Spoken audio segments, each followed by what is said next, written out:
share a bit of it over a couple of minutes while I play some music. So, ladies and gentlemen, Tony Viola. Hi everyone, and thanks. Yeah, okay, I'll make sure everyone can hear me. Thank you guys for. Or I can just.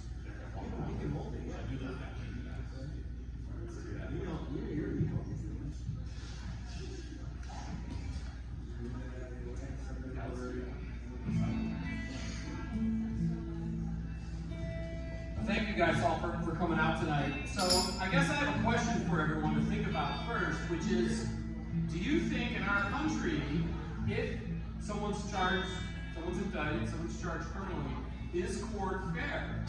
Do we have a system of justice in our country where if someone's innocent, they're going to be cleared? And if they're guilty, they're going to go to jail. I mean, the question is, are the people in the jail, should they be there? Are they guilty or not? So think about that while I tell you my story, the concise version of it, okay? I'm going to tell you about three things. I'm going to tell you about a dead whistleblower. I'm going to tell you about a romantic relationship between a prosecutor and a witness. I'm going to tell you what happens inside the U.S. Attorney's Office in Cleveland here when they find evidence that does not comport with what they wanted to find and what they said on TV, okay? So my name is Tony Viola, from here, used to live right down the street on Meadowbrook. My high school sweetheart, the late, great Katrina Rose, was a photographer. And she loved old houses in Cleveland. And used to take pictures of them. And said, hey, you know what, we should start a real estate company here. Look at all these great houses. They're beautiful in East Cleveland, Cleveland Heights, Cleveland. Let's buy and sell houses, let's start a real estate business. So at age 21, no money, we started a real estate company here in town. Had a little office in Collinwood and grew our company. So fast forward 15 years, the company becomes successful, got 100 employees plus, and we're headquartered in downtown Cleveland. And the FBI kicks the door in and does a live raid, breaking news, CNN, and accuses me, seizes our computers, everyone's held at gunpoint, and says that I, Tony Viola, stole $46 million and that I control these mortgage and title companies. And I created what they call the nation's largest mortgage fraud case. So if there's a recession and you lost your job, or your house went down in value, it's this Tony guy right here, he's a crook. The problem was, I didn't own or operate or ever get one penny from these mortgage and title businesses. So, but I was indicted in both state and federal court at the same time. It's very rare to be charged in federal court and state court at the exact same time, but that's what happened to me.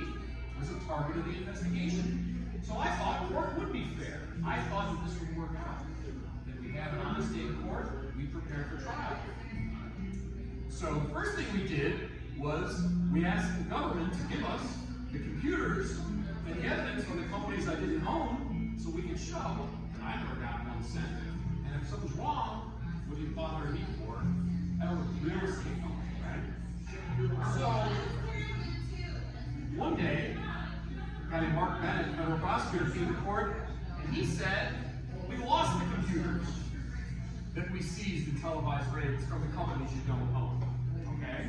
And my attorney said, you know, you should just plead guilty. You can't win. You have no chance when the government comes after you. And I said, look, I'm not pleading guilty. They might convict me, but I'm not doing it. I didn't steal $46 million. I don't own companies secretly. So while this was going on, our employees and colleagues would go to the prosecutor's office and tell a guy named Dan Casares and a guy named Mark Bennett, hey, this Tony guy doesn't own mortgage companies. Welcome to the show. How are you guys? But the prosecutors didn't want to hear that. They didn't want to hear that they might be wrong or there might be a mistake or all this media circus they created might not be true. So at some point, the prosecutors decided they really wanted to win this case. They'd gone on television, they'd said I was guilty, they indicted me in federal court and state court. If you ever wanted to know what is a prosecutor willing to do to, quote, win a case, you know, the Justice Department wins 99% of its cases. And this is why. So they were kind of concerned that they might not win the case because I didn't own the company that all this money went to. They figured out I didn't get these dollars, and they said. So they asked their office manager, a young lady named Dawn Pasella, they said, you know, we need you to wear a wire and hang out with this guy and find out what his trial preparation is. So she's pretending to be a paralegal, helping our defense team. She's actually wearing a wire and recording this information for the government. Okay? So this would be just like if I had said, I'm going to bug the prosecutor's office. Man, I'd really love to know what they're saying. Right? That would be illegal. I couldn't do that. If I did that, I would be charged with obstructing justice. Yet the government did that to me. Anyway, at the first trial, we didn't have the evidence that was in the possession of the government. I didn't know that our trial preparation was compromised, and I was convicted. I was facing 15 years in jail. And I had another trial coming up, because 15 years wasn't enough. They wanted to put me in jail for 30 years. They wanted to put me on trial a second time. And Dawn Pasella came forward and said, Tony, I did something crazy. I got to tell you about it.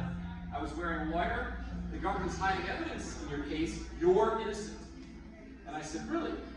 Where is this evidence that says I'm innocent? And she said, oh, I've been taking it out of the prosecutor's office. I have it. I'm going to give it to you. And so I'm like, are you serious? And then she said, yeah, and the prosecutor's been having a romantic relationship with this witness. Not only in your case, but in dozens of cases. The government had this witness that could go to grand juries and testify in these cases and say whatever they needed to be said. Okay? And amazingly, the prosecutor, Mr. Casares, was having a romantic relationship with this witness for years. Didn't really take steps to hide it. Went to an Indians game with her, took her to bars. Okay? This is a prosecutor and a witness. We have people that are invincible in our government. They can do whatever they want. I want to have an affair with a witness, and I'm going to go to public places and hang out with her. Why? Because they feel there's no accountability. They can do what they want. Meanwhile, I'm sentenced to jail, 13 years in jail, and then from prison, I have a second trial. But because Dawn gave me the evidence that was being hidden, guess what happened in the second trial? I'm acquitted. Okay? So I'm guilty and not guilty on the exact same charges. And Dawn said she was going to testify and talk about what was going on inside the prosecutor's office. How they were hiding evidence, shifting evidence around, destroying computers from the companies that didn't own. And when the prosecutors realized that she was on the witness list, all of a sudden, this was a serious problem. In other words, they could lose my case, but they could lose 1,000 cases. This crew prosecuted 1,000 people, including my friend Mr. McCoy sitting right here, okay? But we never met until all this happened. And there's 998 other people that were real estate agents, or buying rental properties, or investors that were prosecuted by our Cuyahoga County prosecutor's office and our U.S. attorney here in Cleveland. So, my case is not like a DNA case where maybe this guy didn't rape the lady years. This is a case, if I'm innocent, everybody's innocent. Dawn believed that the evidence that she provided me applied to all these cases. Okay? So she was going to testify. She also said, Tony, if you're guilty, nobody cares if the government committed misconduct, right? So if I go blow up a nursery school and the cops screwed up the search warrant, nobody cares. You're guilty, you should go to jail.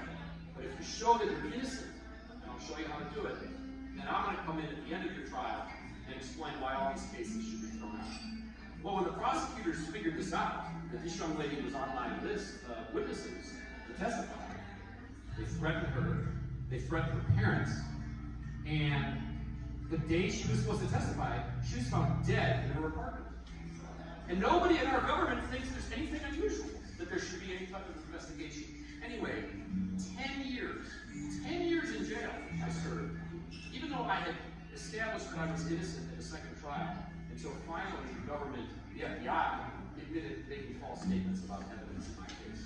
So, what's going on is terrible, because you paid for it, you pay taxes, you pay for this nonsense.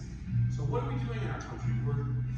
We have the government is breaking the law to imprison innocent people, and nobody thinks there's anything wrong with it. But when my case started, at raids, guns, press conferences, and pontoon boats in the Cuyahoga River lest any realtors jump into the lake and try to swim to Canada. Now that I established that I'm innocent and the FBI gets lying about evidence, what happens now when we ask for an investigation into Dawn's death or a hearing to go to court to present all this? What's the answer now? No, deny. So I'm here to tell you, sadly, I'm here to tell you that our quote justice system has nothing to do with justice. It has nothing to do with the law. It's about protecting prosecutors and police who commit misconduct. So what I'm asking everyone to think about is, how do we change it? What do we do to stop this from happening to others?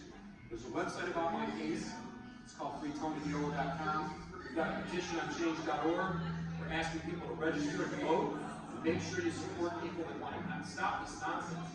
Because the sad fact is, what happened to Dawn, and what's happened to me, and what's happened to other people, it's just another day at the office. It happens all the time, all day, and it has to stop in our country. The government's going to destroy the whole country. So think about what we can all do together. Your ideas and suggestions are welcome. Check out freetonydiola.com if you like. Sign up for our newsletter, sign a petition, speak up, and always your thoughts and opinions are welcome and appreciated. Thanks for listening, thanks for coming out tonight, and thanks to BZ Douglas for giving me the chance to tell the story. Have a good evening, everybody. Thank you. Thank you, Tony. Thank you very much. Yeah.